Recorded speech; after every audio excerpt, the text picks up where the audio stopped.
Hello, Mindset Recovery friends. This is Roberto.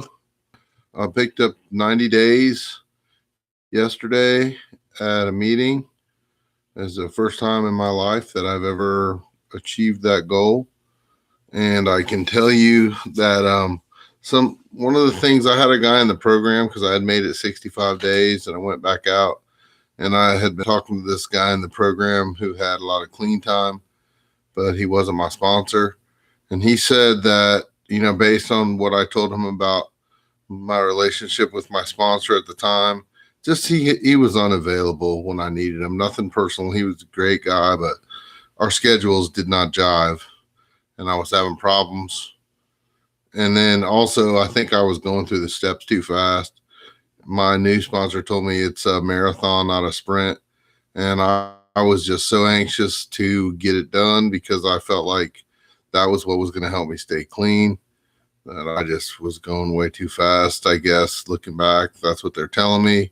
But also the other guy that had experience told me that he felt like if I had a sponsor that was more available to me, that I could talk to every day, that he didn't think that I would have gone back out. So I was like, well, I don't know if that's the case or not, but I ended up reaching out to a guy in a meeting that had what I wanted. He's got 10 years clean, and he's been a perfect sponsor for me. And I've heard people say before, if you don't think your sponsor is the best sponsor for you, then they're probably not. So, I can only tell you based on my experience.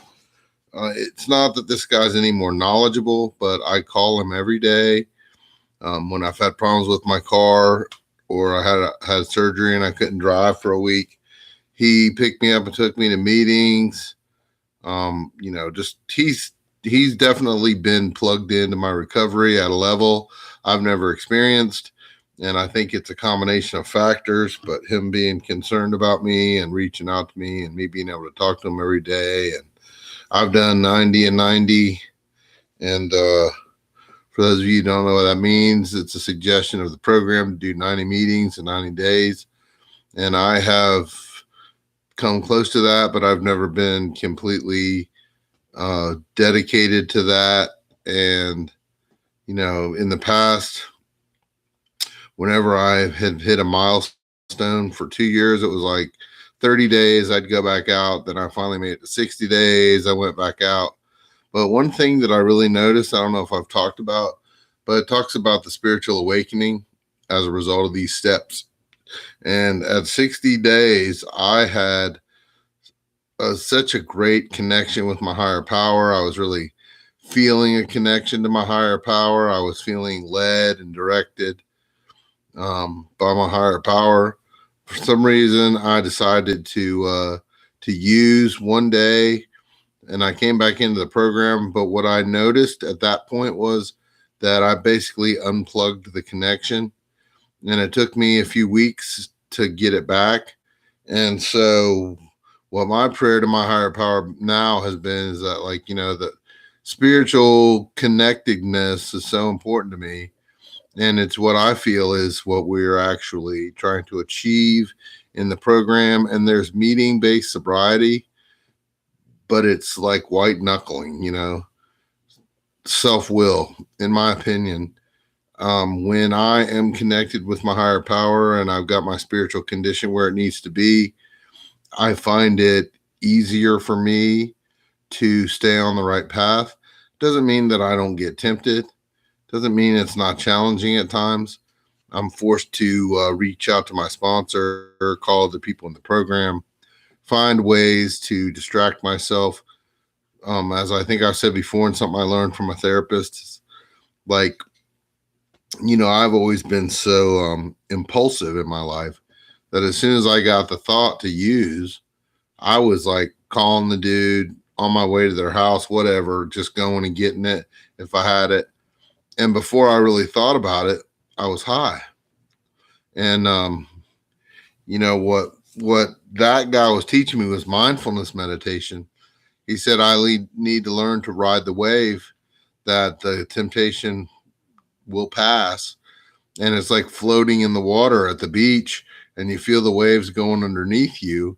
And then eventually, which I've heard that studies show it's usually about 20 minutes. If you can delay that gratification for 20 minutes and just learn how to ride it out by distracting yourself, finding something to do, clean your refrigerator. I've heard all kinds of suggestions.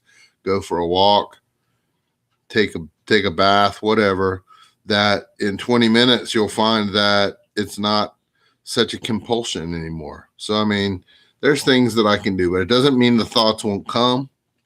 I'm an addict, and the first thing my brain is going to go to when I'm not feeling good, when I'm uncomfortable, when I'm not getting my way, when my feelings are hurt, anything like that. I used to just get baked, I didn't give a crap about it anymore back in the day.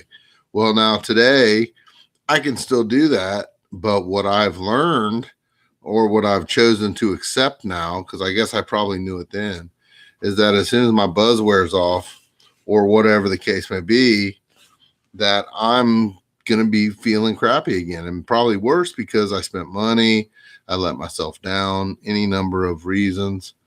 But today I want to stay clean more than I want to get high. And so I have to be willing to do something different, because if I keep doing what I've done, I'm going to keep getting what I got. And what I've gotten was just misery and pain and unhappiness and jails, institutions, and death. Now, I've been in jail for short periods of time. I've never done hard time. I've never been institutionalized. And obviously, I haven't died. But I know that that is the eventual culmination of this disease, because what I've found is that this disease is such a cunning enemy of life that if it's an enemy of life, then that means it wants me dead. And I know people probably think that's insane, but I've learned being in the program, man, that is the sole intention of this disease, is to disconnect me from other people, make me feel bad about myself, and eventually make me not want to live anymore. And thank my higher power that I hadn't gotten to the point where I didn't want to live anymore, but I was, as there's an old Black Sabbath song, killing yourself to live. I've known for years that that's what I was doing. Drugs and alcohol were killing me, but I needed them to live. But really, I didn't need them to live. What I needed to do was learn how to live without them. And I didn't know how to live without them. It was what I had been doing my entire life to deal with life. And instead of dealing with life on life's terms, I was dealing with life on Roberto's terms. And in order to do that, I had to be sedated. And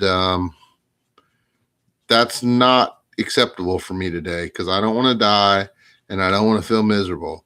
So, at least for now, I'm still clean, and I'm very happy about that.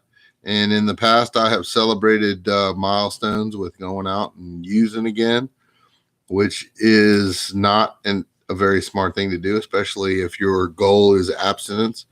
So what I do today to celebrate is I go to meetings, I celebrate with my family in the rooms, and I go to meetings daily. So I celebrate at every meeting. I pick up my 90 days and celebrate with my people in my fellowship every single day.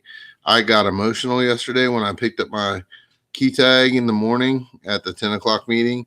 I didn't expect that, but I mean, it was overwhelming to me. I was kind of being a little bitch, and I had to sit there and collect myself. But I mean, it's emotional because, I've never been able to do this before, and I can't do it by myself. We can't do it alone, but we can do it with each other and the help of our higher power. And that's awesome, because it's the only way it's going to happen for me. So reading the literature, spending time in the morning with prayer and meditation. I think I talked about it in another video. I talked to the other guy in the program, and he was like, "What'd you do for your recovery today?" And I said, "I did prayer and meditation for 30 minutes in the morning." And he said, "Bullshit." And I said, what do you mean bullshit? He goes, "Man, I've tried that." He said, "I can't sit still and be quiet for 5 minutes." And I was like, "Well, you know what? Neither could I." But over a couple years of practicing it, I went from 5 minutes And I do it for 30 minutes now, and I can do it now. And I calm my mind and I connect with my higher power, and it makes a better day for me. And then, anytime if I get stressed out or somebody pisses me off, I can do that again and chill out. But what I found is that from doing that, I'm gaining the strength to do what my higher power wants me to do. And what my higher power wants, sometimes you don't know what your higher power wants you to do, but I always know what he doesn't want me to do. He doesn't want me to get loaded, and he doesn't want me to hurt myself, and he doesn't want me to hurt other people. And that's, pretty much the way it is. So if what I'm getting ready to do is going to hurt me or take advantage of another person, it's probably not the plan. So anyway, going to meetings 90 and 90 is a good suggestion. It helped me get plugged into meetings. It helped me meet people. Now I have a camaraderie when I go to meetings. I've met people. I've gotten phone numbers. I can call people when I'm having a rough time. It took me 30 years to start calling people when I had a rough time. And everybody was telling me that that's what I needed to do. So I knew in here that that's what I needed to do. But when the chips were down, it was not what I was doing, because I either didn't want anybody to know or I didn't want anybody to talk me out of it. And I'm like, yeah, I'm not calling anybody because I've already decided that I'm going to go get loaded. So that's what I'm going to do. And now that's because I wanted to get high more than I wanted to stay clean.